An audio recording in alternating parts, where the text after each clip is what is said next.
Rossiyada yurgan akaxonlarimiz rastamoshka qo'ymagani uchun 60 ming, 50 ming dollargacha ko'tarilib ketganligi uchun ham bu mashinalarimizga obzorni umuman keragi yo'q. Chunki Geely Manzaro'ni kuzovini o'zi bir obzor bo'lsa, sifatini, ko'rinishini o'zi bir obzor. Xullas, bugun Geely Buxoro avtosaloni o'sha Rossiyada yurgan akaxonlarimiz uchun Geely Manzaro'ni O'zbekistonga olib kelmoqchi bo'lib, lekin rastamoshka qo'ymagani uchun 60 ming, 50 ming dollargacha ko'tarilib ketganligi uchun ham olib kela olmayotgan odamlar uchun rassrochkani, boshlang'ich to'lovni hammasini tushuntirib beramiz. Biz boshqalarga o'xshab boshlang'ich to'lov unaqa yoki aldab, yolg'onda ham chaqirmaymiz.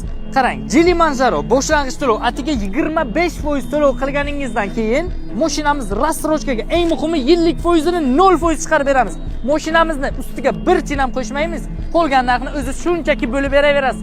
Muddat 36 oygacha bo'ladi. To'liq zaryad bilan 1200 km yuradigan ushbu gibridimizni ham boshlang'ich to'lov shunchaki 25% to'lab, qolganini yillik foiz 0% bilan rassrochkaga olishingiz mumkin. Xullas, batafsil ma'lumot qiziqmi? Pastga telefon raqamingizni qoldiring. Geely Buxoro hech qanaqa aldovlarsiz mashinani o'zini tan narxini bo'lib berishga tayyor. Mashinamiz narxlari qiziqmi? 388 million so'mdan boshlanadi. Nima deyapti?